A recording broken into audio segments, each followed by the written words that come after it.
Welcome to the Iridium third quarter 2021 earnings conference call. All participants will be in a listen-only mode. Should you need assistance, please signal a conference specialist by pressing star then 0 on your telephone keypad. After today's presentation, there will be an opportunity to ask questions. To ask a question, you may press star then 1 on your telephone keypad. To withdraw your question, please press star then 2. Please note this event is being recorded. I would now like to turn the conference over to Ken Levy, Vice President, Investor Relations. Please go ahead. Thank you, Andrew. Good morning and welcome to Iridium's third quarter 2021 earnings call. Joining me on today's call are our CEO, Matt Desch, and our CFO, Tom Fitzpatrick.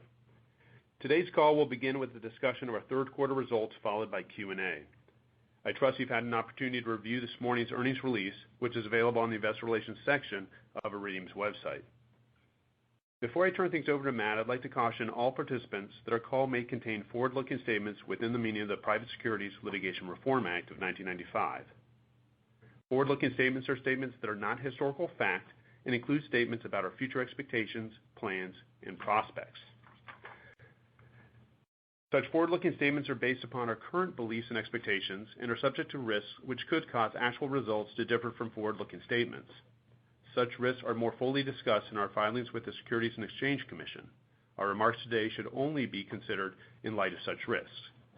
Any forward-looking statements represent our views only as of today, and while we may elect to update forward-looking statements at some point in the future, we specifically disclaim any obligation to do so, even if our views or expectations change. During the call, we'll also be referring to certain non-GAAP financial measures, including operational Ebitda, pro forma cash flow, free cash flow yield, and free cash flow conversion. These non-GAAP financial measures are not prepared in accordance with generally accepted accounting principles. Please refer to today's earnings release in the Investor Relations section of our website for a further explanation of these non-GAAP financial measures and a reconciliation to the most directly comparable GAAP measures. With that, let me turn things over to Matt. Thanks, Ken. Good morning, everyone. As you saw in this morning's earnings release, we put up another exceptional quarter with really strong results. In fact, this quarter was our highest quarterly operational Ebitda in company history. The results are indicative of the strong rebound we've seen since last year during the early days of the pandemic. In the third quarter, we saw broad-based demand for our many solutions and continued to witness the strength of our wholesale business model. The ecosystem of around 500 global partners that we've built over the past 2 decades remains a real differentiator. It has shown its resilience during various economic cycles and market dislocations. Back in May, you will recall that Tom and I laid out the vectors for Iridium's 5-year growth plan during our Investor Day. At that time, visibility for growth in 2021 was still a bit clouded by how fast some of our partners' markets might recover from the previous year. However, we still had a strong grasp of the underlying demand for our services, and we had confidence that a full schedule of new product rollouts and planned service introductions, all supported by our substantial partner network, would deliver new subscriber additions just as it has in prior years. This perspective supported our announcement in May of a return to average high single-digit service revenue growth from 2023 through 2025. We're definitely on schedule for that, given our results this year. In light of the growth we continue to see across our commercial business lines, we're taking up our full-year outlook for service revenue growth to between 5% and 6% in 2021.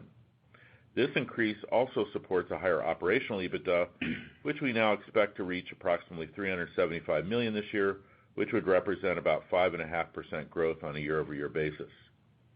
We feel really good about the momentum we're seeing in our business, and it's not just confined to our bottom line. It's a combination of top-line growth, good execution on operations, and strong partner activity, which are all providing a clear runway for years to come. I mentioned last quarter that global supply chains were affecting equipment production because of a shortfall of a key part in some of our IoT modules. I want to update you on this situation. As you saw in our results, we had a strong quarter of equipment sales as demand from our partners remains particularly strong, even more robust than we expected earlier in the year. To date, Our supply chain team has done a good job in managing the impact of this component shortage as much as possible. In fact, we now expect that the strong demand we continue to see will cause our equipment revenue in 2021 to exceed last year's level. Still, I wish we were less constrained by this shortage, especially as we see demand outstripping current supply allocations for the next several quarters. Our partners seem to understand this constraint is a short-term problem. In fact, some of them are having their own issues. Based on the supply allocations we expect to receive over the next 2 quarters, it appears we'll catch up on the affected product lines in the summer of 2022. So this equipment constraint is limited, and at least at this time, I don't see this issue affecting our long-term growth trajectory or relationship with our partners. That said, our suppliers and our partners use a number of different chips across a great variety of products, and the global shortage of silicon chips is ongoing and wide-ranging, so we will continue to actively work these issues as they arrive. Moving along, let me talk to a few of our key market segments. To start, the personal communications sector has really shifted into top gear. After recording our best quarter of net sub additions in quarter 2, we followed up in quarter 3 with 71,000 net new IoT subscribers, putting us on pace for another excellent year of growth in this segment. As interest in these small portable communicators has grown, there's also increasing anticipation that satellite technology will be integrated into a broader set of mobile assets, including smartphones and automobiles. We believe that the adoption of satellite connectivity into mass-scale, consumer-oriented device is inevitable, and Iridium's global L-band network is ideal for that application. As cell phone use has become ubiquitous, the one limitation that remains is making connections outside of major metropolitan areas and corridors. A satellite connection in a smartphone is an elegant solution to this problem, which extends connectivity when consumers wander outside of terrestrial coverage. This evolution would be a natural extension of our IoT business today with our 1.1 million connections, including well more than 500,000 personal communication devices on our network today. During the 3rd quarter, we reached the next big milestone of our Iridium Certus product line with the availability of Iridium Certus 100. Built on our Iridium 9770 module, this new mid-band service class offers much faster throughput than our current narrowband modems. It makes faster connections through standard IP rather than proprietary protocols, and is still a very compact and lightweight device with a small omnidirectional antenna, perfect for UAVs, maritime, aviation, and many new IoT applications. Iridium Certus 100 is now available with the first VAM products, and more are coming in the next few months. There's a lot of excitement in our partner base about the solutions they can now address with these devices and speeds. I'm also really happy with the continued adoption of Iridium Certus broadband in maritime. This product is resonating with the channel, both as a standalone service as well as a companion to VSAT, and this year's activation serves as an encouraging sign that the maritime market is recovering. In the 3rd quarter, broadband revenue rose 26% compared to the same period last year. During the quarter, we also introduced our new Iridium Certus 200 class terminals, which are smaller and lower priced to complement our standard Iridium Certus 700 broadband terminal portfolio. These new terminals are just starting to enter the market now and should have a noticeable impact on our broadband growth going forward. They're a perfect upgrade for the slower connections and limited coverage of our competitors' products, and a great successor technology for our own legacy Iridium OpenPort terminals. Broadband ARPUs continued to increase in the 3rd quarter, as we're seeing Iridium Certus 700 adopted as both a standalone solution and a companion to VSAT in larger vessels. These uses are exactly what we envisioned when we introduced Iridium Certus in 2019, and should continue to allow us to grow our broadband service revenues. Aviation is another important source of future broadband growth, and our aviation VAMs continue to make progress with their various new Iridium Certus terminals. Some are on air and testing, and from what they're telling us, the first one should be ready near year-end. This is a market where the end users already know Iridium and our capabilities very well. We still need to get these new terminals certified for safety services, like our partner's legacy aviation terminals, but that process is well underway. We continue to see a strong appetite for Iridium service for a number of cockpit services using small terminals in the 100, 200, and 700 class ranges in the commercial, corporate, rotorcraft, UAV, and general aviation sectors, and with these coming new terminals, we'll start to be able to satisfy that demand. Now, an area we haven't seen the subscriber growth that we had from past years is the U.S. government. While service revenues remain as expected, administrative issues created by the transition of our EMSS contract from DISA to the U.S. Space Force has slowed user activations. As we mentioned last quarter, this has not been a seamless handoff, and we continue to support the process they are going through together to ensure that the U.S. government can avail itself of all the benefits conferred by our contract. We still have a great relationship, and they highly value our network. The government had about 149,000 subscribers at the end of the third quarter, and we continue to work with them on a number of dedicated engineering development and gateway upgrade projects that are strategic to their needs going forward. Switching gears to Aireon, the company continues to see its business slowly improve as air traffic rebounds. Aireon expects to generate positive free cash flow for the year and remains very excited about its newest offering of data services, which could become a substantial contributor to their revenues. They continue to provide a very high quality and valuable service to their ANSP customers, including the FAA, and have additional customers in the pipeline, even though reduced air travel over the last 18 months has delayed customer decisions on new contracts. Still, they're in good shape for a company that's only been operational for 2.5 years. We also continue to be very happy about our investment in Satelles, which provides alternate position navigation and time signals to protect important infrastructure and augment GPS services. They are seeing success in a number of commercial and government market segments, and we expect they will need to expand their use of our network in the coming years as well. As I said earlier this year, Iridium has more oars in the water than at any time in our history. New product launches are expanding our reach and allowing us to address the needs of a growing number of customers. With only a few months left in the year, we're very excited about our business position and the growth opportunities that we see. Iridium has emerged from the global pandemic with strong momentum, a pipeline of new products, and more demand than we can satisfy today. This positions us very well as we start planning for 2022. With that, I'll turn it over to Tom for a review of our financials. Tom? Thanks, Matt, and good morning, everyone. I'll get started by summarizing our key financial metrics for the quarter and providing some color on the trends we're seeing in our business lines, which give us confidence in raising our full-year guidance. I'll then review our liquidity position and capital structure. Iridium enjoyed another strong quarter with broad-based growth. We generated total revenue of $162.2 million in the third quarter, which was up 7% from last year's comparable period. The improvement reflects strong demand for our services across all commercial business lines and serves as confirmation that the strongest headwinds of the pandemic, which had slowed channel activities, are now largely behind us. Operational Ebitda reached a record $100.2 million in the third quarter, up 7% from the prior year's quarter.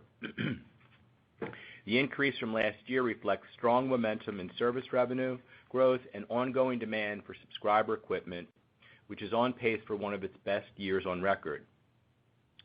In light of this strength, we are raising our outlook for Ebitda to approximately $375 million this fiscal year, based upon expectations that service revenue will increase between 5% and 6% in 2021. This change in forecast is a testament to the underlying strength of our business and the uniqueness of our offerings. On the commercial side of our business, service revenue was up 11% this quarter to $101.9 million. This increase reflected strength across all business lines. In addition to ongoing demand for IoT and broadband services, we also realized a material pickup in voice and data services. Commercial voice and data revenue increased 7% to $45.7 million in the third quarter, benefiting from the return of our normal seasonal business and a meaningful rise in net subscriber additions. This is a stark contrast to last year, when a dearth of activity during the pandemic resulted in a decline in subscriber activations and voice revenue. Voice communications are a core part of our business continued to perform better than we had initially forecast, in part due to ongoing adoption of push-to-talk services, which helps to support our strong outlook for the year. Push-to-talk devices from our VAM ICOM are particularly popular. They've sold over 10,000 units since introducing them about 2 years ago. Consumer interest in our satellite IoT services also remains very strong. In commercial IoT, retail-oriented subscribers fueled 71,000 net activations during the quarter. We also saw a pickup in aviation, which continues its rebound from last year's headwinds. This drove an 18% increase in revenue from the year-ago period. IoT ARPU was $8.93 in the third quarter, compared to $9.48 in the prior year period. The decrease in ARPU from the year-ago period was caused primarily by the increasing proportion of personal communication subscribers, which use lower ARPU plans. We have, however, continued to see a rebound in high ARPU customers, most notably in aviation, which was hard hit by travel restrictions last summer. During the quarter, we added 78,000 net new commercial subscribers. Commercial IoT helped to fuel this growth, and IoT subs now represent 75% of Iridium's billable commercial subscribers, up from 72% in the year-ago period. We estimate that consumer-oriented plans account for about half of Iridium's commercial IoT users. Commercial broadband revenue was up 26% in the third quarter to $11.5 million from the prior year period. We continue to see improvement in the maritime environment as terminal installers gain access to ships in many geographies, and ARPU grew with the rising mix of new Iridium service activations. We anticipate continued growth in broadband revenue as travel restrictions lift and the offering of Iridium service maritime terminals expands with new product launches from Thales and Lars Trana. Hosting and other data service revenue was steady at $14.6 million this quarter. Turning to our government service business, we reported revenue of $25.9 million in the third quarter, up 3% from the prior year quarter. This increase reflects the terms of our long-term EMSS contract, which included a contractual step-up in revenue in mid-September.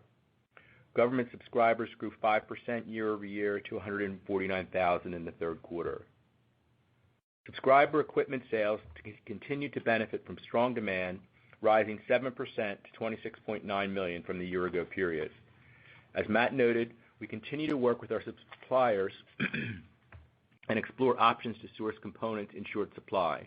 In general, we've been effective in utilizing inventory on hand, negotiating large allocations from suppliers, and finding alternative sources for certain equipment.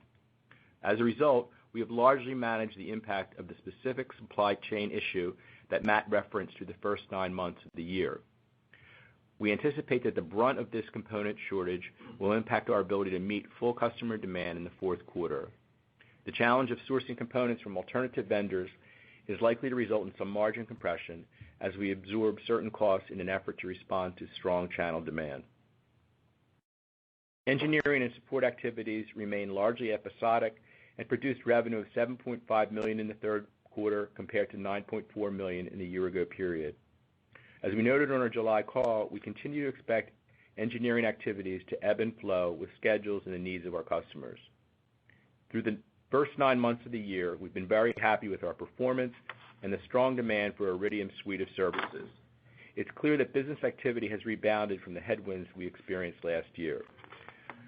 The resumption of partner activities this year and continued channel demand is pushing revenue growth above our forecast. As a result, we're increasing our outlook for service revenue growth to between 5% and 6% in 2021 and raising our full-year guidance for Ebitda to approximately $375 million. Moving to our capital position, as of September 30th this year, Iridium had cash equivalents, and marketable securities balance of approximately $289 million. Our cash position has increased by more than $100 million over the last 12 months, even when giving effect to this year's share repurchases. Through the first 9 months of the year, Iridium repurchased about $125 million of stock under its $300 million share repurchase authorization. With a balance of about $175 million in our share buyback program, we continue to be opportunistic in executing these repurchases. Net leverage was 3.6 times Ebitda at the end of the third quarter, including the impact of our 2021 buyback program. This improved from 4.2 times a year earlier and 3.9 times last quarter. Our long-term target for net leverage continues to be between 2.5 and 3.5 times of Ebitda. We anticipate that we will be within this target range by year-end 2022, even after giving effect to the maximum $300 million share buyback. Capital expenditures in the third quarter were $8.8 million, and we continue to expect CapEx to be about $45 million this year. In light of our increase in our Ebitda, we have raised our outlook for pro forma free cash flow to approximately $242 million this year. We continue to expect growth in pro forma free cash flow will outpace the rate of growth in Ebitda. This figure is up from 20% from 2020 and highlights the strength of Iridium's business model. We arrive at this level by using our updated 2021 Ebitda guidance of $375 million and back off $66 million in pro forma net interest, $45 million in CapEx, and $22 million in working capital, inclusive of the appropriate hosted payload adjustment. This free cash flow reflects a conversion rate in excess of 60% in 2021, representing a yield of more than 4%. A more detailed description of these cash flow metrics, along with the reconciliation to GAAP measures, is available in a supplemental presentation under Events in our Investor Relations website. As we highlighted on our July call, Iridium completed a repricing of its term loan in the third quarter. The improvement to spread and the LIBOR floor represent an overall saving of 50 basis points on interest costs, which yields annualized interest expense savings of approximately $6 million. As I reflect on our strong progress to date, I'm reminded of the long-term guidance Matt and I shared at our Investor Day in May. We expected that 2021 would be a slow year of growth for Iridium, forecasting 3% growth at that time. But we were confident that given new products and our generally bright prospects, that service revenue growth would accelerate and average in the high single digits for 2023 through 2025. Our updated guidance of 5 to 6% growth this year should give investors increased confidence in our longer-term guide. Service revenue is the primary driver of growth in Ebitda, and given our levered free cash flow profile, we believe that this growth will drive about $2 billion in levered free cash flow between 21 and 25. We believe this is a significant consideration for investors, as it represents about 40% of our current equity market capitalization. With that, I'll turn things back to the operator for the Q&A. We will now begin the question and answer session. To ask a question, you may press star, then 1 on your telephone keypad. If you are using a speakerphone, please pick up your handset before pressing the keys. If at any time your question has been addressed and you would like to withdraw your question, please press star, then 2. At this time, we will pause momentarily to assemble our roster. The first question comes from Landon Park of Morgan Stanley. Please go ahead. Thank you, and good morning. I'm just wondering if you can touch on the Certus aviation products. You know, what type of timelines are you expecting, and where are you with the FANS certification, and what type of use cases do you see on the UAV side? And then secondarily, just on the Ebitda outlook, the $10 million sequential step down in 4Q, is that all driven by seasonality and supply chain, or are there any other elements that we should be thinking about on the sequential trend? Okay, well, as I said, in aviation, that's a natural space for us. We're quite successful in aviation today using our sort of legacy devices. It has taken our VAM partners longer than expected to get their antennas completed, but they appear to be solving their issues right now. There's multiple suppliers, and they are a number of them have told us they're both on air. We've seen some of their terminals; they look great, and the first one should be available later this year. Though I don't know that they will, be in the market significantly till certainly well into 2022 and into 2023. But they're quite small, They offer services, in most cases, both up to 700 kilobits per second, which is quite effective for a L-band service. They also have low-cost versions coming using our Certus 100 or 200 technologies, which are small and omnidirectional and perfect for things like GA, for UAVs, and for smaller aircraft. So fans, they'll go on airplanes regardless. They don't need to be fan certified to do that. They can be used for internet services and just cockpit, particularly cockpit, but even small aircraft cabin. Or we're seeing a lot of particularly Certus 100 interest right now in the UAV market. Number of new VAMs and VARs that want to supply that service, particularly for command and control kind of applications, using Certus 100 since it's a global product and it's very small and lightweight and fits on a lot of those platforms. Fan certification is going to take longer. It, of course, requires the FAA and also additional development that's underway right now. I wish I could tell you exactly when fan certification would occur. That will obviously help drive penetration onto the larger commercial aircraft, the long-haul aircraft for flight safety services in the cockpit. But that will just be a driver as opposed to a gating element for getting aviation terminals and revenues in 22 and 23. So that was the first part of the question. You want to answer? Yeah, hi, Lennon. It's Tom. I'll take the second part. So the fourth quarter is seasonally a tad weaker than the third. The third is a stronger quarter, just seasonality-wise. And then we're modeling equipment revenues in the fourth quarter down materially from where you saw it in the third quarter.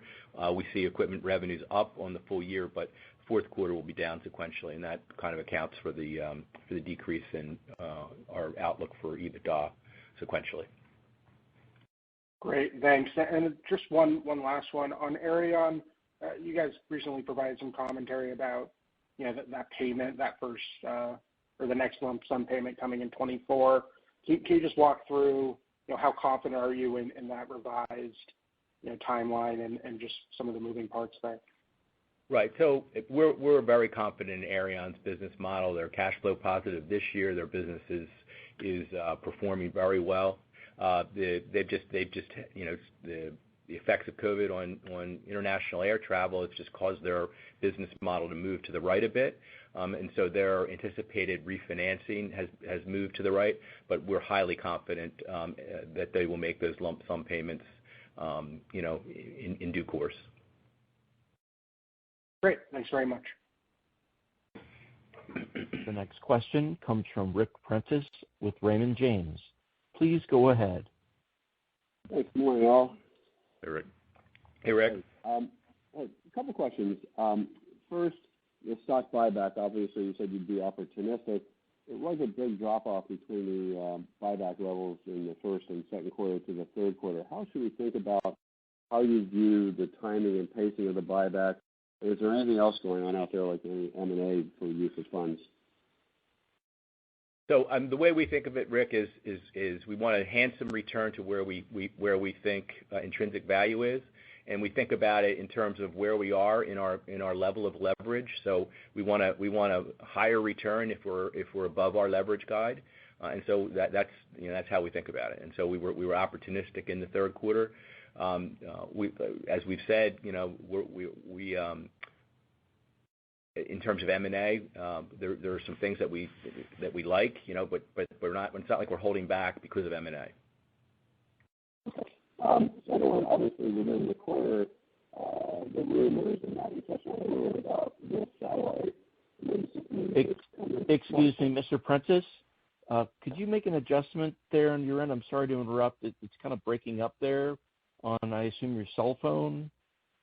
Yep. Okay. Any better now, guys? Can you hear me? It's really hard, Rick. You're kind of really you don't sound very clear, but give it a try, and we'll try to make it out your question. Yeah. Okay. Any better here? Oh, perfect. That's clear. Yes, thank you, sir. You bet. No worries, guys. Second question, appreciate that.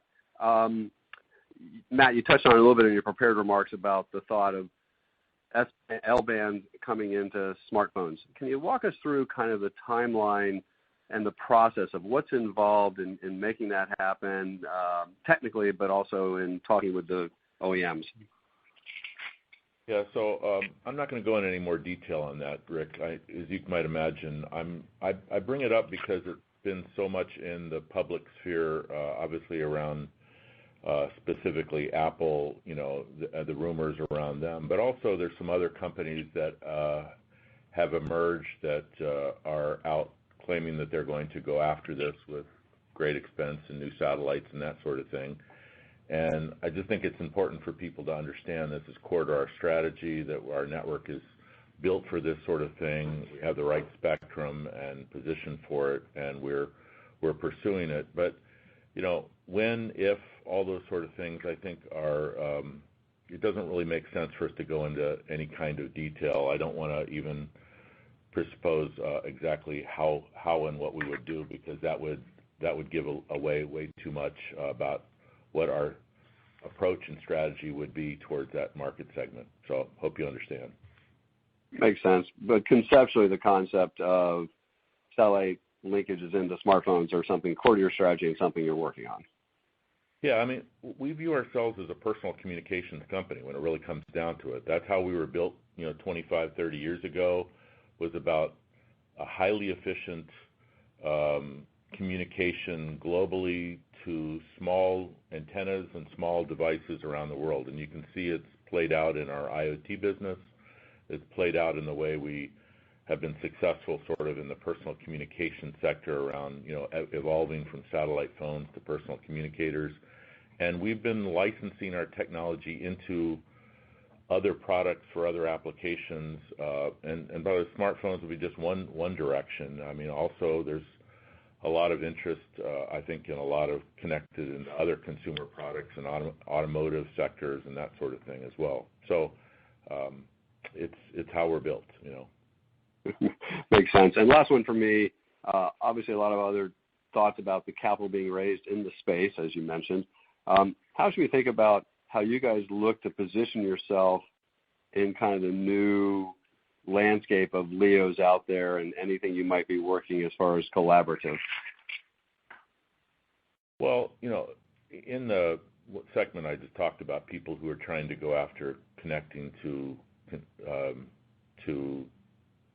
smartphones directly from space, either using standard protocols or terrestrial spectrum because they don't have any spectrum themselves. I think those companies have a long way to go.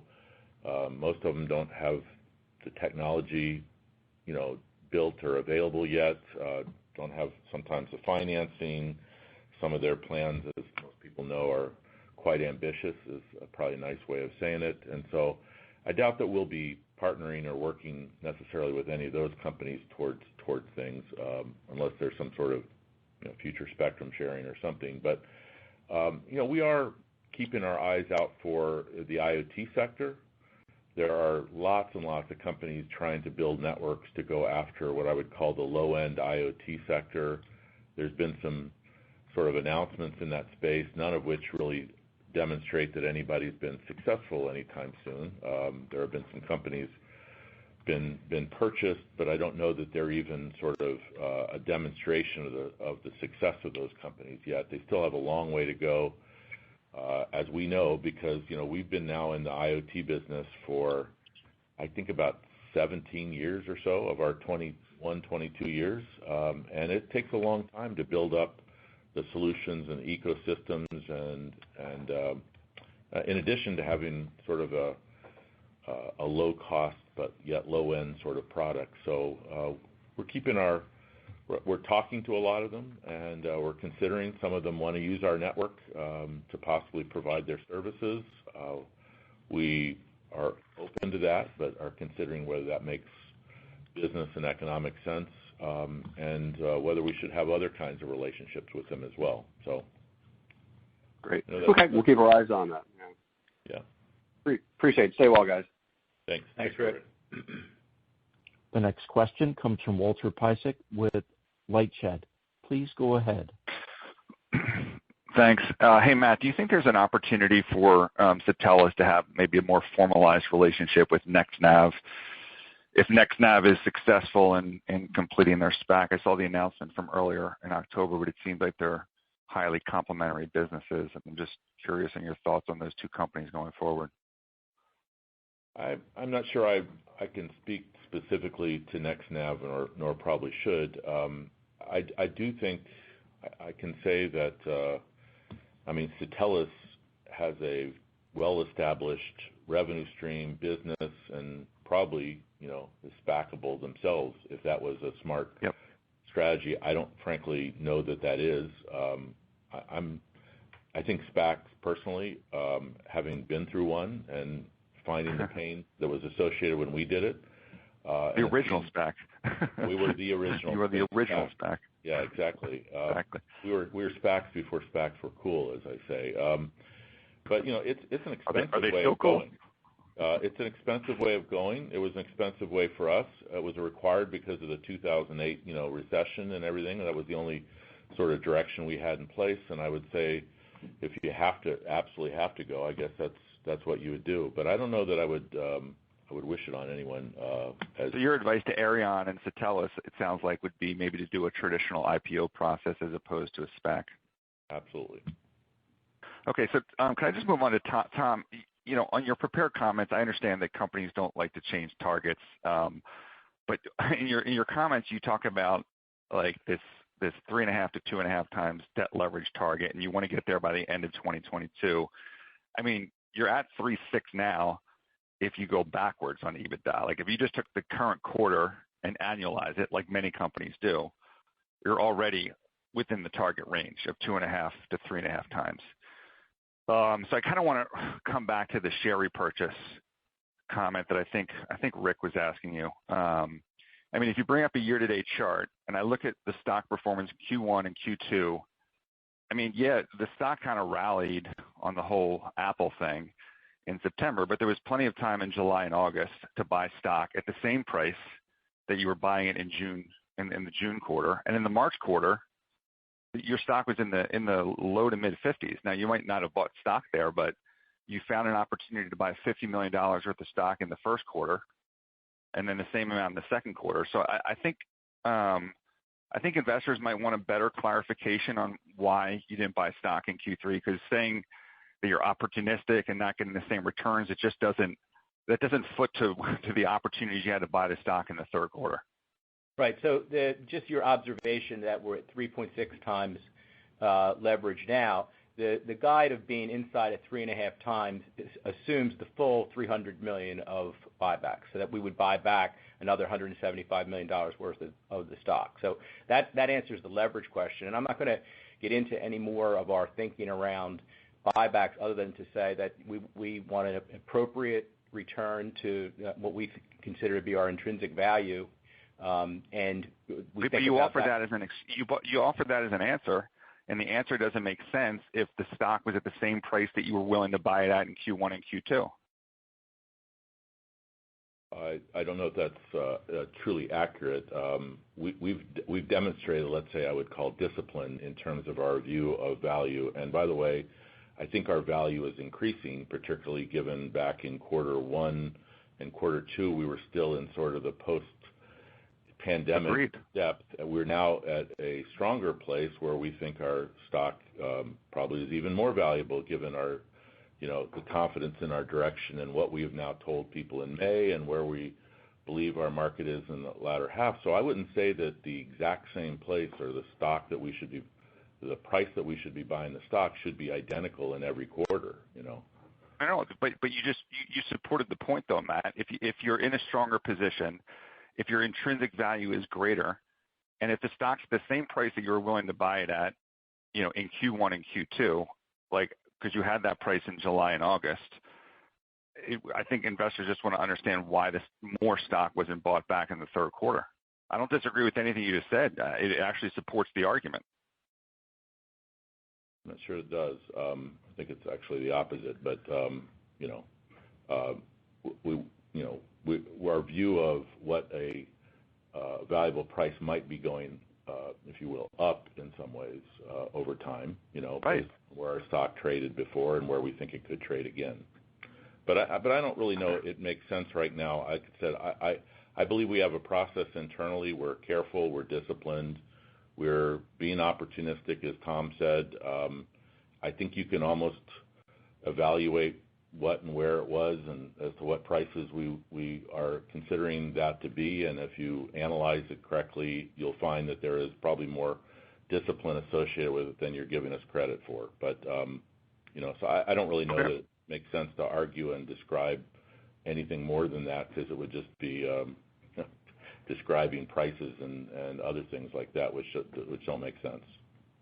But you're also just sending a message to investors that maybe they shouldn't be buying the stock if you're not willing to buy the stock at at $42 or whatever it is. I don't think that's what we're doing. Okay. Thank you. The next question comes from Greg Burns of Sidoti. Please go ahead. Morning. Just to go back to the topic of increasing competition in space. I've seen a recent SPAC talk about having ADS-B receivers on a micro constellation that they're putting up. So I was just wondering what the potential for a competing service to Iridium is, how you view that market or potential for increased competition going forward, and maybe what the differentiator for Iridium is to maybe some of the other services that being launched. Yeah, so I've seen that as well, and I have to say we kind of chuckle when we see people talk about building a aviation or a ATC grade competing service that would take many, many years and would require a different kind of network than these small sat networks are capable of doing. So we feel extremely confident, I don't know how to say it even higher than that those companies aren't going to be really competition to Iridium, certainly for many, many years to come.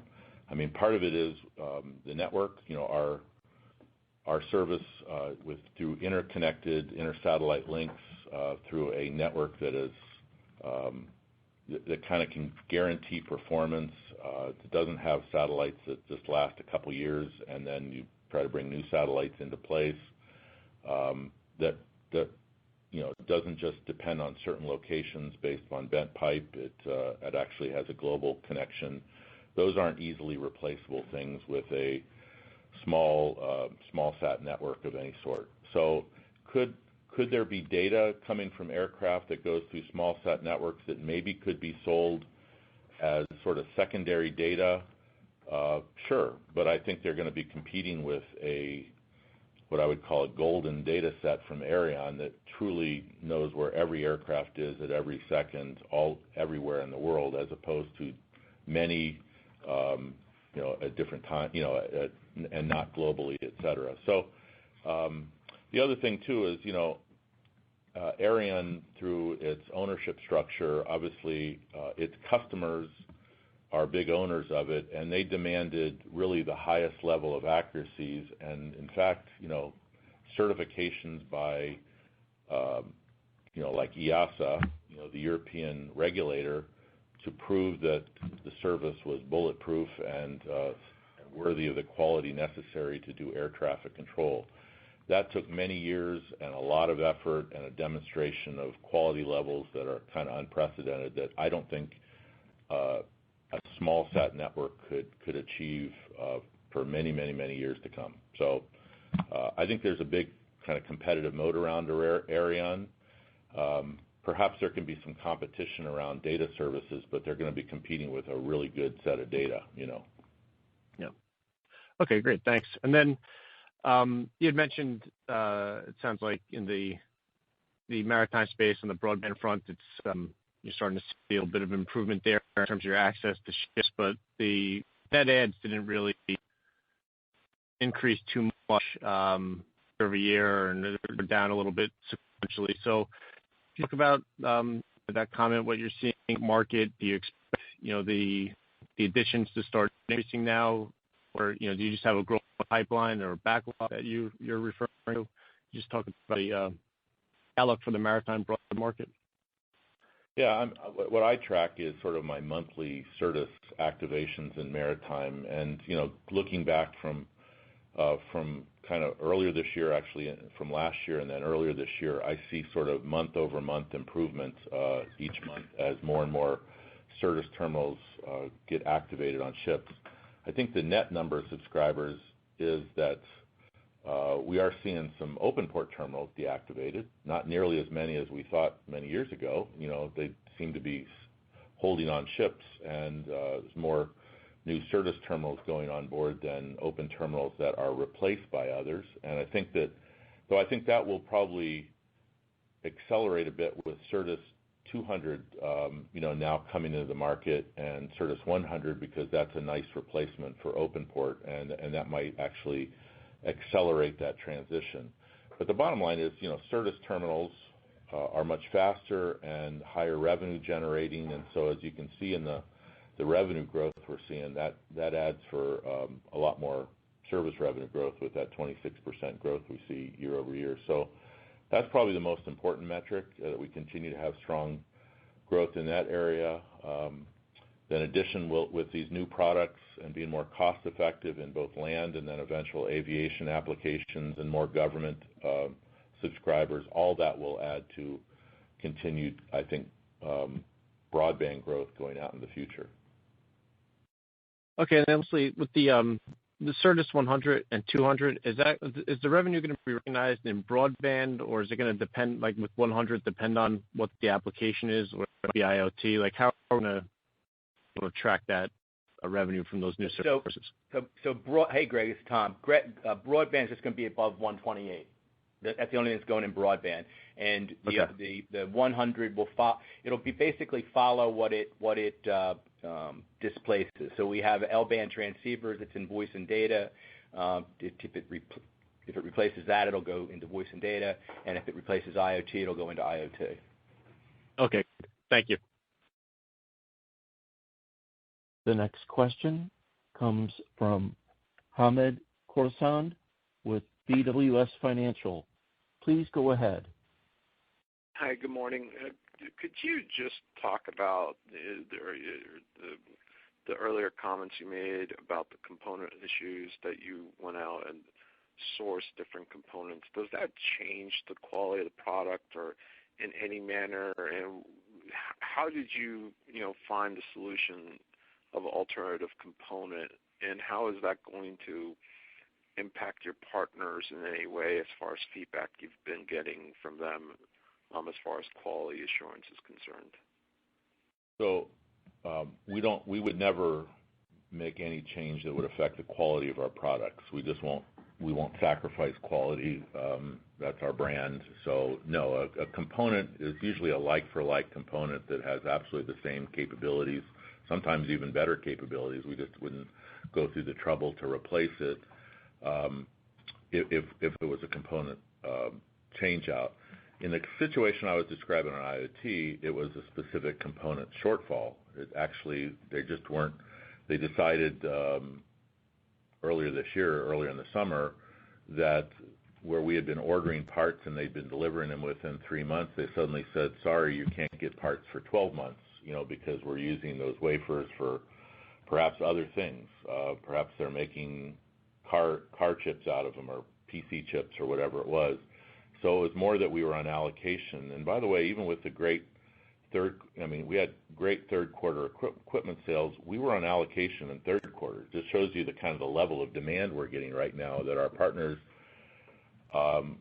much stronger than we thought when we budgeted for the year, and earlier this year, as we wondered how fast they would really grow, they've demanded a lot more product from us than we expected. And so it's obviously shown up. It's why our equipment revenues are up year over year, even with allocations that have been going on for the last quarter and will be going on through the fourth quarter and the first and second quarter of next year as well, I think, for some of those IoT components. So it has nothing to do with quality.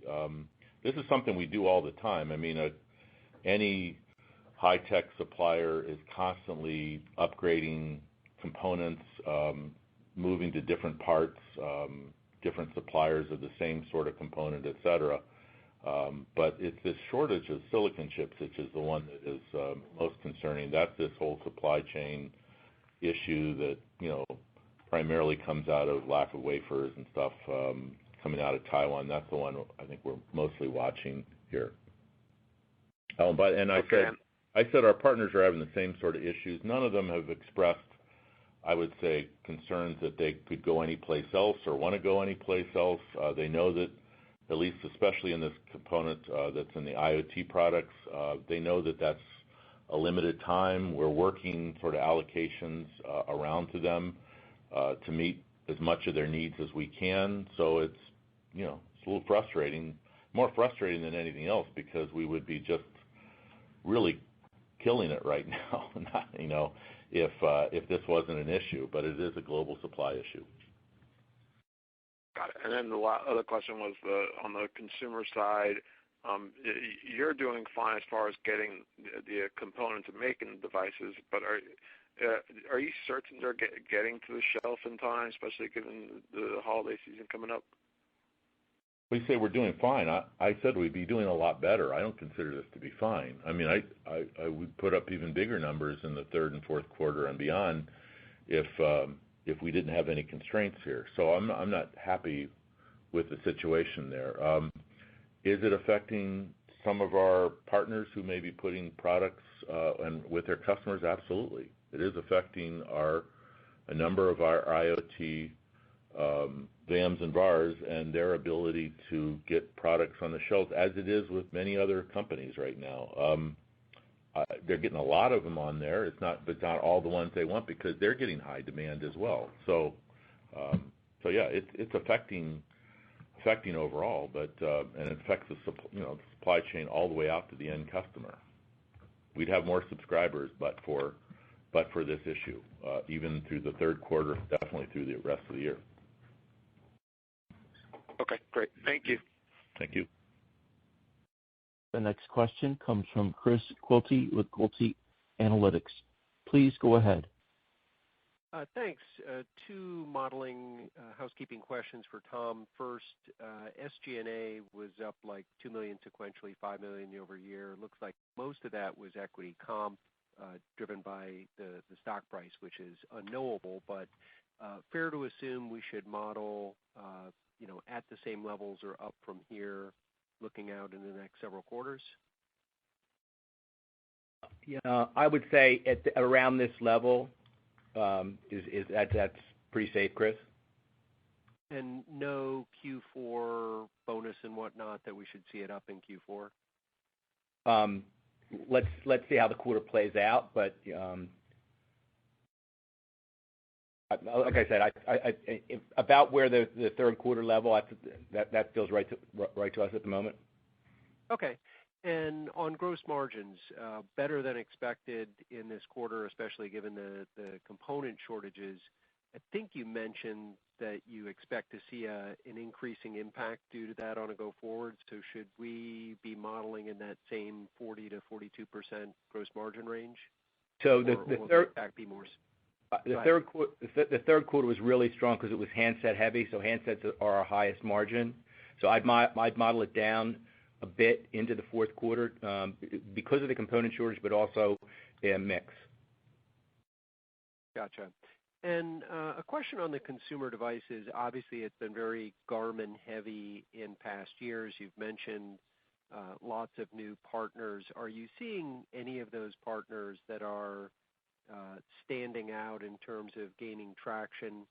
And can you give us any color that you've gotten from your partners around use and applications, whether it's mostly for the same thing, just people doing outdoors, or are you seeing other upticks in the application for those personal communications devices? Well, yeah, I mean, Garmin continues to still be the leader in that space, but they're not just a couple products. They're expanding their portfolio of connected devices, and that certainly is helping to drive, in addition to driving growth in terms of where they distribute. I think the other standout lately has been Zoleo. I really think it's been pleasing to see how that product has taken off, and I think has exceeded expectations, certainly of ours, if not theirs. And I think that's a very interesting product. But as we said, there's a number of others, from Somewhere and Bivy and in the ACR group, there's 3 or 4 others I know that have kind of unique channels that they go after, whether it might be a DoD application, or it might be a maritime application, or it might be something very specific. And I think overall it's just demonstrated that people want to stay connected, and that there's a high demand for this. I think that's what's sort of been the interesting thing, is people have realized how important personal communications are, and we've certainly seen that and are looking to play off of that. Great. And final question on the push-to-talk, and I guess maybe specifically ICOM. Are they yet at full global distribution for that product, and where are you seeing the demand? Is it primarily in government sort of first responder applications, or are you seeing it broaden out into more general commercial enterprise applications yet? PTT. Oh, and PTT, yeah. PTT, it is broadening out. It has really taken off in the last 2 years, particularly. But the only thing that it was missing was this ICOM handset, which is really people really like that handset.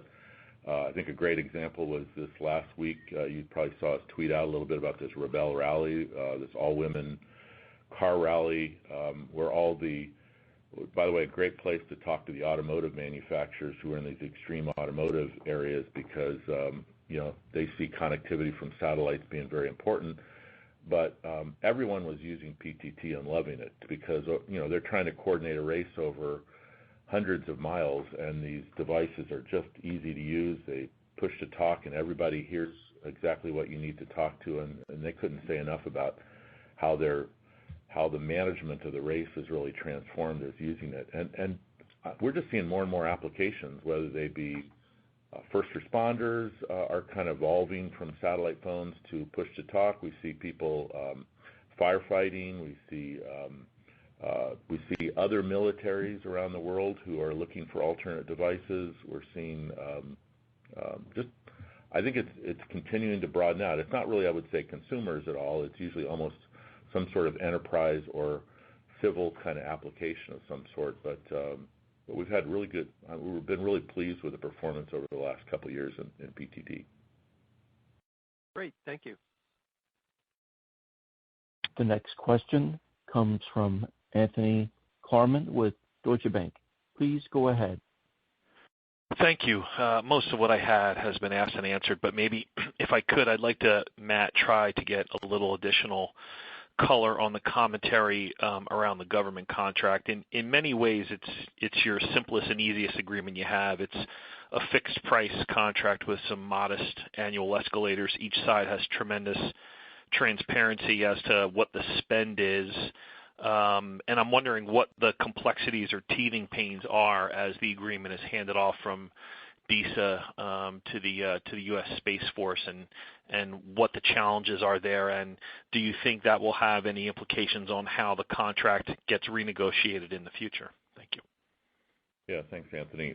No, it has nothing to do with the administration of our contract with the U.S. government. You're right, that's very simple, straightforward, and manageable. It's the issue of how the government itself manages it to their many end users. And so they set a pricing schedule that sort of recovers their costs to both internal and external users.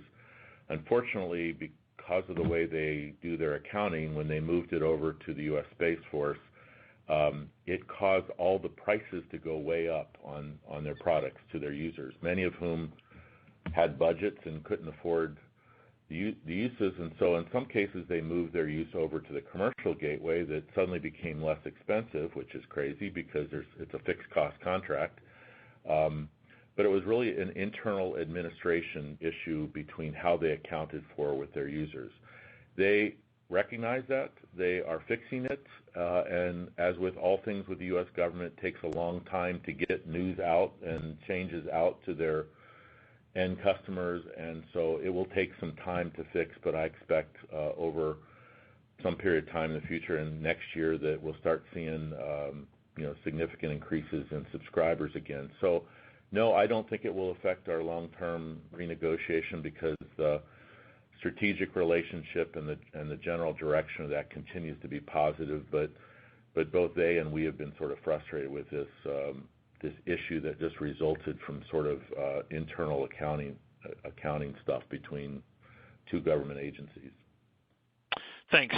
And maybe as just a quick follow-on, I think one of the untapped opportunities in the government contract was the ability to sell Certus offerings into that because it was not inclusive of Certus. I think it was just sort of a restriking of the prior agreement. Would that also be, I guess, delayed or pending the resolution of this? I would imagine if end user pricing through some internal accounting has gone up, it might be more challenging to try to sell additional kind of Certus revenues into that contract. Is that fair?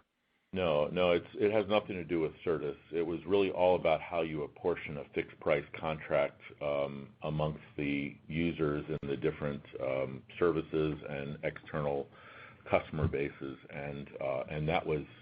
It completely was about an IoT device that used to cost X dollars a year and now costs Y dollars a year.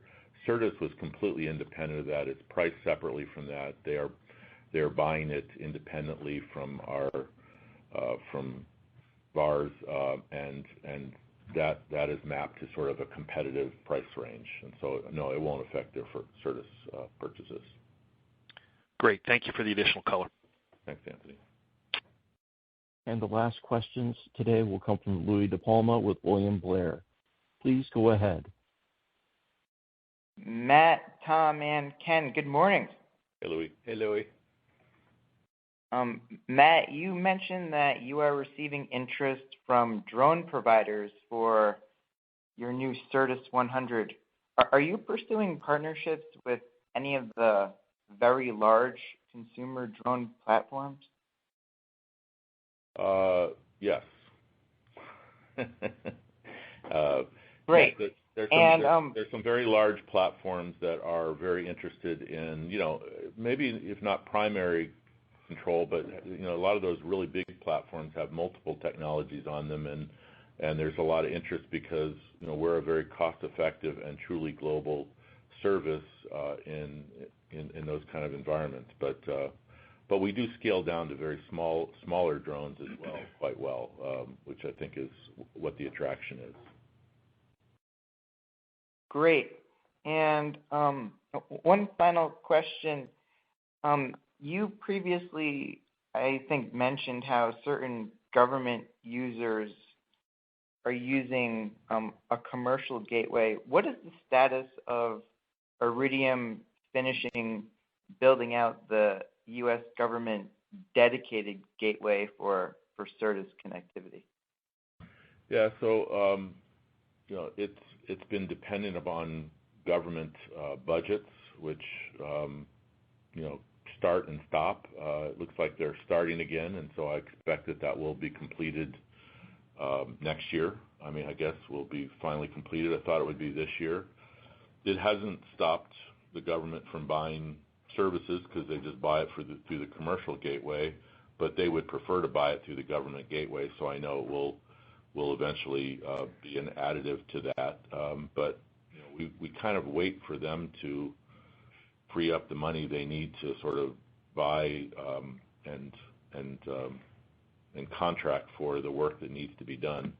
But I believe that's sort of on track to be done now. I think next year, or not necessarily at the end of next year, sometime in next year. Sounds good. Thanks, everyone. Thanks, Louis. Thanks, Louis. This concludes our question and answer session. I would like to turn the conference back over to management for any closing remarks. Well, as I said, it was a good quarter, and I know we'll see you all, I guess, next in probably February as we wrap up the year and give you guidance for 2022. So we look forward to seeing you all then, and take care. Thanks. The conference has now concluded. Thank you for attending today's presentation. You may now disconnect.